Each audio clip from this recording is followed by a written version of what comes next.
No brain juice tonight, people. None. No thoughts, only vibes. And the vibes are courtesy of Sarah Van Drake. That should be the intro. Yeah. Done. All right. Prepare everyone for what they're getting into with this episode. Hello and welcome to another zany episode of Nerdy West Coast Swing, the podcast with pixels where the anchors are out of this world and the points don't matter. We are here to help train your eyes so you can learn faster and dance better. I'm Cassie Winter. I'm Alicia Marshall. If you're wondering who are we to be analyzing these pros, Cassie and I both have extensive training and experience in both partnered and solo dancing. Cassie has about 24 years and I have about 26. So tonight we're taking a look at something. What are we looking at? We're looking at Glenn Ball and Sarah Van Drake from Match. Yeah. Sorry, I'm both very tired today, and Alicia has an assistant. Yeah, I literally was like trying to focus as he's like jumping all around the furniture over here. And it doesn't help that I'm tired on top of that. Anywho. The ability to focus. I got through most of it. Okay. You did. Good job. And tonight we're talking about syncopations because it occurred to us the other day. We haven't explicitly done an episode on that. And how? I don't know. It's an oversight. So a syncopation is essentially breaking up the timing of music and doing things with them, but it's mainly with your feet. As far as we understand it, it is when you are like taking steps in a place that is not directly on the beat. When you add in extra steps, more or less. And it doesn't really matter like how many, what it is, whatever. If you're taking more than one step per beat, that's typically when syncopations come into the chat. And there's that, but also I think that because of the nature of how the dance is evolving, I think that it could kind of be, if you're new to the dance, it can kind of be mushed together with the like body isolations that people use, because that's also like on different timing, that's also breaking up the movement with the beat. But as far as I understand it, not the same thing. There is syncopation where you are breaking up the beat by foot placement. And then there is like isolations where you're like moving a specific body part to specific whatever rhythm you're wanting to come with. Right. And one of the main things, so you can think of a triple step as a syncopation, for example. And one of the things that syncopation can be really helpful for in partner dancing, because obviously it's something that you can do musically to accent your dancing, but it also helps you control which foot you're on when. Yeah. So for example, if you just do a walk, walk, right, left, your right foot is available at the end of that. But if you do a triple step, right, left, right, your left foot is available at the end of that. So you'll often, and there's actually evidence of this in the video we're watching tonight, like Sarah does some syncopations, right, to like make sure she's on the foot that is needed at that point in time. And so while both roles use syncopations functionally in West Coast swing, I would say, and tell me if you agree or not, that follows tend to use syncopations more often to get onto the correct foot for the partnership. Like it varies, but like I dance both roles and I find myself syncopating a lot more as a follow than as a leader. And I think that also has to do with the fact that like as follows, we have the freedom to play around with things. And so we might end up on not the right foot. And so we do a little syncopation to get back on the right foot or something along those lines. Like I think that there's more reasons as a follow to use syncopations. Not to say that leads don't, because they do. But I think follows probably do a little bit more than leads. Yeah, just to hear more.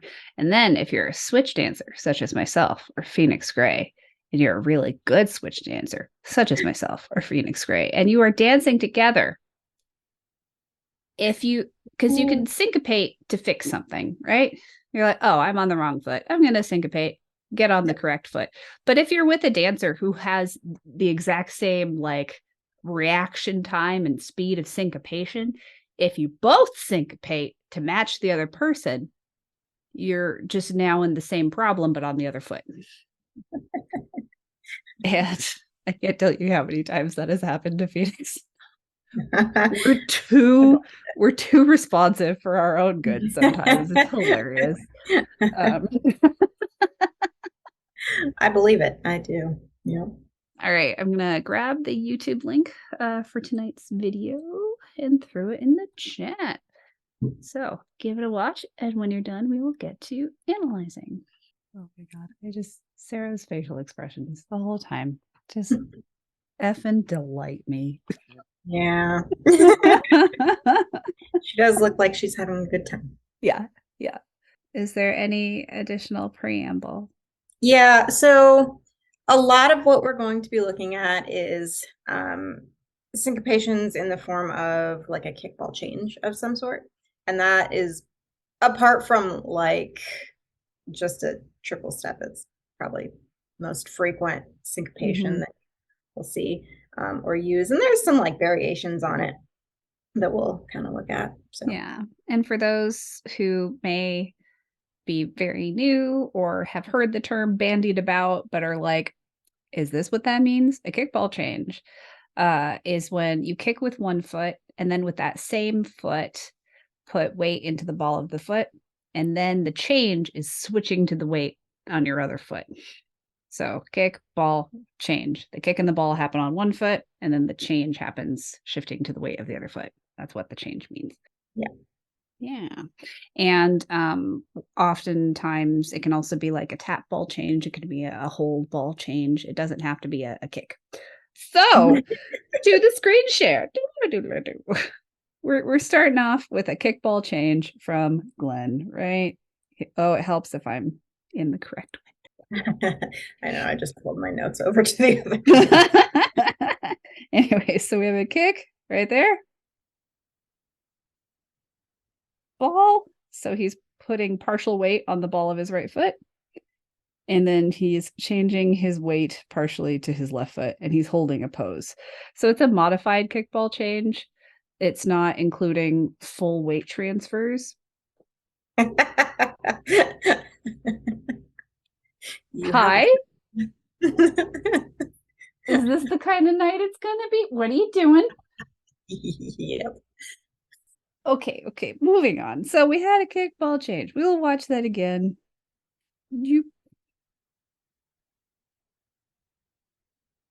Okay, I think that kickball change is simple enough. It's your turn. Yeah. So Glenn does his kickball change, and then Sarah follows with one as well. And she kind of mimics what he does in that she places the foot in a like bent knee position in front of her instead of like relaxed under her. Mm-hmm. And so it's kind of like a kickball pose. Yeah. And that reminds me, because I talked to, it doesn't have to be a kick, but also there is variation in the kicks themselves. You can be like Tara Trafser before Boogie Walks kick, where you're like trying to knee yourself in the nose. But most people do a kick that's slightly off the ground. But it can also look more polished to do a kick where you're your toe is pretty darn close to the ground, like your whole foot isn't really coming off the ground. So just things to think about, because having control over your ankle in the foot that's kicking is important instead of just letting it flail at the end of your limb. Mm-hmm. Yeah, I think that's one of those things that like depends on how you feel when you're doing it, and also visually what you like on yourself. Mm-hmm. And or whatever you're dancing to. Yep. Maybe you're feeling a little more high energy. Like song two. Not like us tonight, however. Um, Correctamundo. uh, All right. okay. So we get this tap step from Glenn. So a lovely line from his left leg, and then he does this another partial weight transfer. And then he goes into 2 kickball changes. And so for those of you familiar with a hitch step is the same timing as a kickball change. So this is actually a really great example of 2 different types of kickball changes. Mhm. Because one has a really clear, he's really straightening his left leg. So right here. And then he's replacing more underneath himself. And then this next one, because it's a hitch anchor, he's also using that syncopated timing to lead Sarah forward. So he's straightening his leg here, but he's really driving his hips back while he's doing it. So what Sarah's doing while Glenn is doing his syncopations, I would not consider to be a syncopation. Um, and that is because she's not really cutting in half any of the beats with her movements or foot placements necessarily, as she's kind of rondeing around. That would be more of like a uh, stylized, ronde. Like that's not uh, necessarily something that would be considered syncopation. Yeah, I think I just wanted to point that out to be clear that like just because you're styling something with your feet doesn't necessarily mean that it's a syncopation. Right. So this is something that it seemed, in my opinion, like she was doing for styling purposes. And she kind of does this like double step away from her. So she kind of kicks and then step, and then continues moving away. And you could kind of consider that like a kickball change, but like angled. Yeah. Because she does kind of brush the right foot and then replace. But yes, she is taking more steps than she might normally if she was just doing the pattern, as we all know the pattern. So that is it's a fun choice. Like it doesn't have to be anything, intense. Yeah. This brings up something that occurs to me is probably important to talk about. When you're leading a follow who does syncopations, whether or not they have the skill to communicate that through the hand, you need to be able to pay attention for it and adjust accordingly. Yeah. Because every lead in West Coast swing is dependent upon which foot the follow is weighted on. Mm-hmm. And if you are acting on the assumption that they're going to be on a foot, when the evidence is very clear otherwise, that's poor leading, and it can get one or both of you injured. And so it's really important to be paying attention to your follow. And that's why we see a lot more like snafus happen when someone is behind somebody's back, because we don't have eyes on the back of our head. And it takes skill to communicate where your weight is to the extent that someone can tell when you're behind them. He's right here. Yeah. This is a perfect example. I don't have eyes on the back of my head. I thought he had left. No, he's still there. Hi, baby. God, that's adorable. He's just our guest host tonight. Hi. You weren't going to get outshone by a dog. Goodness. So, because essentially, like, it is possible if you're the person that is behind your partner's back, it is possible for you to communicate where your weight is really clearly. But unfortunately, not as many people have that skill as is ideal. So I would say that's why a lot of snafus happen. Yeah. when they're in that kind of shadow position. Yeah. So like, regardless of what role you're in, it's important to pay attention to what foot your partner's on. Yeah. But from when you're a follow, paying attention to your lead, that dictates how you're going to react to what they're doing. Whereas as a leader, since you're initiating Yeah. most things, if you try to pull a follow or lead a follow off of a different foot than they're on, it can really throw off their balance and make things very confusing, and potentially dangerous. So just things to keep in mind. Even if a follow doesn't have the skill to communicate through the handhold where their weight is, as a leader, you use your eyeballs to know so you can lead them safely and effectively. Mhm. All right. Thought, whole, and complete. Moving on. All right. We have another kickball change from Glenn. And this one's more of a pulse ball change. So he's straightening his knee. His foot isn't coming off the ground. So after this sweep right here with his left foot, he's placing it down, going into both knees, and then doing a really quick straighten, collect, and then change weight. Yeah. And I just want to highlight that he is basically strafing perfectly to his right. Mhm. And that is helping lead Sarah to turn and have space to turn, which is a Yeah. really nice detail. And then right here, we have so many kickball changes. Let's count them. 1, 2, 3, 4. Oh no, I think one of them was a lie. I think there's only 3. So we got 1. Yeah, that's just a place and a hold. Then we have 2. And then we have 3. I love the second one in particular.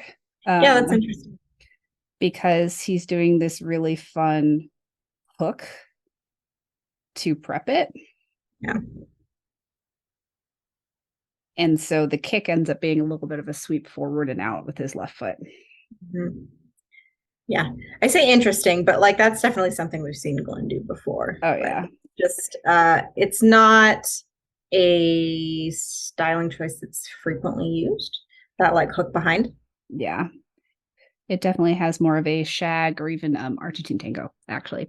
And the way that you create the illusion is as soon as your back knee runs into the front knee, you start lifting the heel of the front leg to make room. So he's not like contorting his joints in any way, shape, or form. He's just using his front knee to create space for his back leg. Mm-hmm. Although at speed, that is the illusion that it's going Yeah. for. Yeah. All right, and then you had one right here. Oh, yeah. I love that little detail that she does. Yeah. So this is interesting. This is kind of another like just extra steps added in. And I think that she did it for 2 reasons. I think that she a got more energy from Glenn than she was expecting, and she also needed to move a little bit further back or to the side to really settle into his hand. But also, it's just the little quick steps works with the music well, so it'd be a nice little syncopation. Mm-hmm. Then right after that, I know it's technically not a syncopation, his collect and hold right here. But I love how Glenn always aims to collect his feet before moving on. And that's a really important skill, regardless of what role you're in. And that he's not just like flat footed on both feet. He has a flexed ankle, heel raised. But then he does another kickball change, and he's doing kind of a similar hook behind, but it's traveling more towards us in the camera than like knocking out his front leg in the example that we had just before. Mhm. I also want to add that because you were talking about him collecting his feet, him collecting his feet would probably be classified more as like an anchor variation rather than Mm-hmm. a syncopation. Yeah. Skipping ahead a Hopefully, little bit. you all are not bored with us just talking about kickball changes tonight. Like it's such a foundational part of West Coast swing. Yeah. And like while there are many different ways, there are as many ways to syncopate as there are ways to divide time in between beats. Like the bread and butter of swing is basically a triple rhythm, and a kickball change tends to be a triple rhythm. Yeah. Um, and if it's a hitch, the emphasis is on the one, whereas if it's a triple step, it tends to be on the two. If you don't have kickball change rhythm built into your muscle memory, that's going to limit how much you can do in West Coast swing. Yeah. Yeah, it's one of those things that makes your life a lot easier. Mm-hmm. Yeah. It's easier to move around when you have the ability to really quickly change the weight. Yep. All right. 3-1-2-7. Hmm. Yeah, so this is just like a cute little like step that she does to gather. And this I would say is different than what Glenn did because she is gathering, but she's also taking a step, Mm-hmm. which is not on the whole beat. Right. She's doing it faster. Mm-hmm. And it's a little cute, flirty pose. I love it so much. All right. So now we've got some really fun and one like really quick da-da. So it's a syncopation because it's again smaller than one count of music. And Glenn does it as kind of like an out, but traveling ever so slightly to make space for Sarah to do this weight supported move that he has planned. Or weight assisted, I think is what I would call that. Yeah. Let's see, what were my notes? Oh, he does it twice. This is why I take notes on a rough brain day. So he has one right there, and then another right there at the end. So really simple. It's like even simpler than a kickball change. But it adds a lot of variety, and he's also using it to position himself appropriately relative to Sarah to lead what he wants to lead next. Yeah. So here's another really simple. So he has his strike hold, but then he does a really quick collect and shift weight for his anchor. So for this one, we have another kickball change. And then a stylized walk. Mm-hmm. And then an and one. So all together, a syncopation, not syncopation, but a variation on West Coast swing. So many syncopations everywhere. Just they don't stop. All right, we are now on to the second song. And are you bathing now? All right. I wanted to look at this one from Sarah because it's so stinking cute. I can't. I love it so much. So they're just vibing, and it's that part of the blues song where like it's gonna uptick in energy, right? And Yeah. she's like, I gotta do something. And I Face know too. her face implies that it's a little slapdash, but I'm like, no, that was beautiful. I love it so much.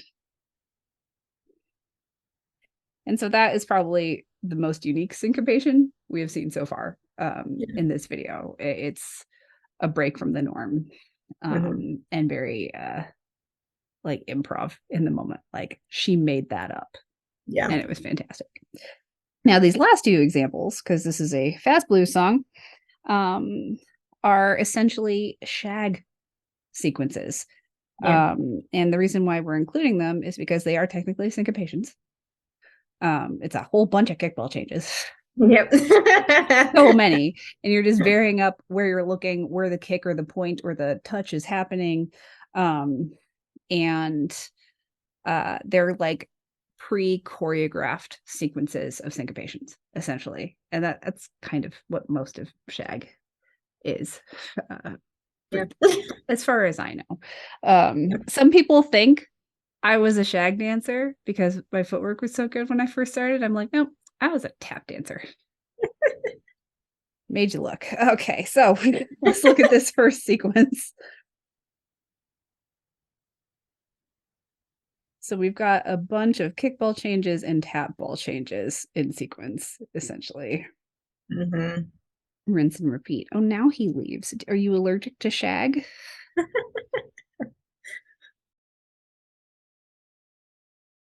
And so this is the kind of thing that I just love the faces so much.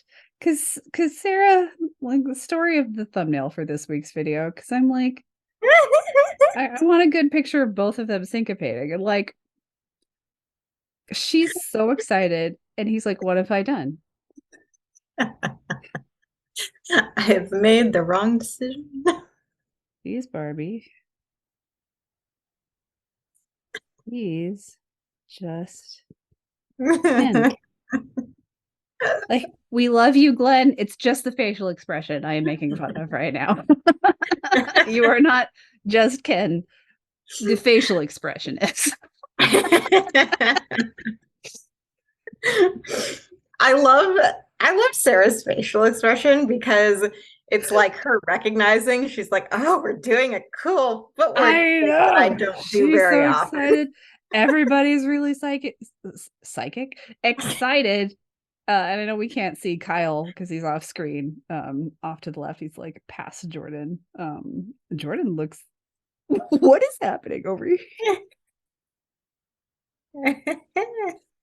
Oh, I don't know. so, anyways, I was gonna offer some dancy smartness for a hot second. So, if you're someone who knows shag patterns and wants to lead them in West Coast swing, you can essentially do the rhythm in your own body and you can lead the follow to shape with you.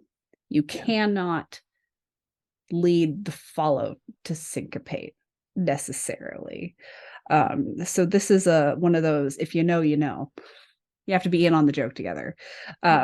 So as a leader, what you have control over is your own syncopations and shaping the follow. So if we watch from the beginning, Glenn is being very deliberate to shape Sarah to face her right.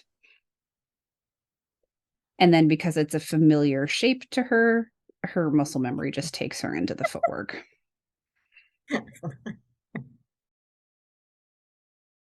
Her face is just so good. I know, it's fantastic. And then because I don't know, Glenn was already like, what have I done? But then he does it again at the end here, and he does a different sequence. And this involves brush kicks and faster syncopations like grapevines. And then these twists. And it all goes wrong because Glenn looks over his shoulder towards Kyle, essentially. I assume he's looking at Kyle. So right here, he starts not looking at Sarah. Is it Jordan? It might be Jordan because Jordan's cracking up. Jordan's like losing it. And he looks back just a little too late, so he doesn't catch Sarah's syncopation right here and one hook behind. And he's just not ready. He's just not ready. And it turns into crazy skater. It's chaotic. They got through So it they got through it. So as the like professionals they are. if you're in a spotlight, keep paying attention to your partner. And also like Sarah should have also noticed that he wasn't paying attention to her. Yeah. But RJ is still, like dying. oh my god. Let's watch RJ from the beginning.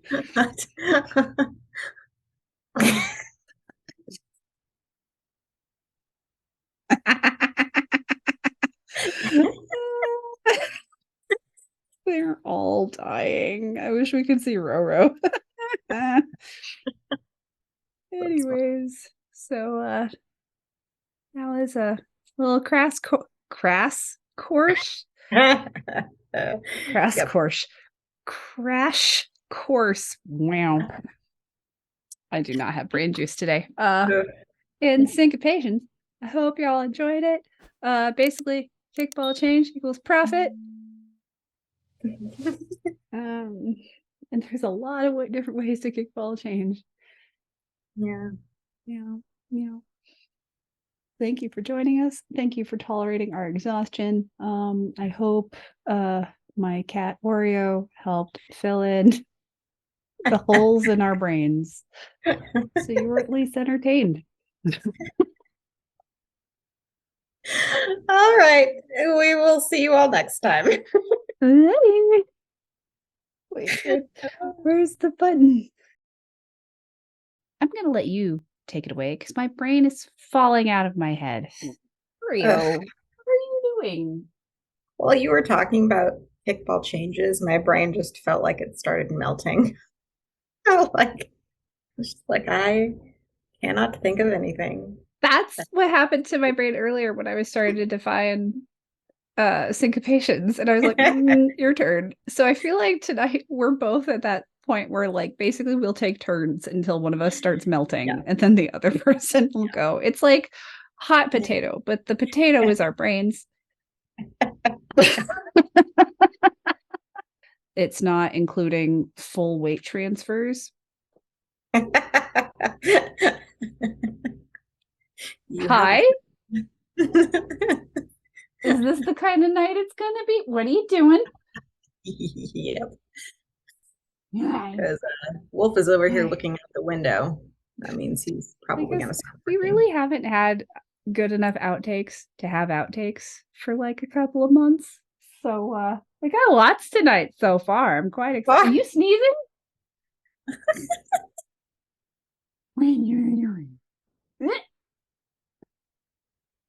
At least your cats are quiet.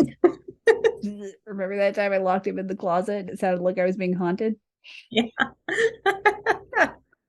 They're mostly quiet. Hey, buddy. Goodness. Can I help you? I'm just like so afraid he's gonna start throwing up or something. It's just like it's very stressful. I don't know. Oh, are you? What are you doing?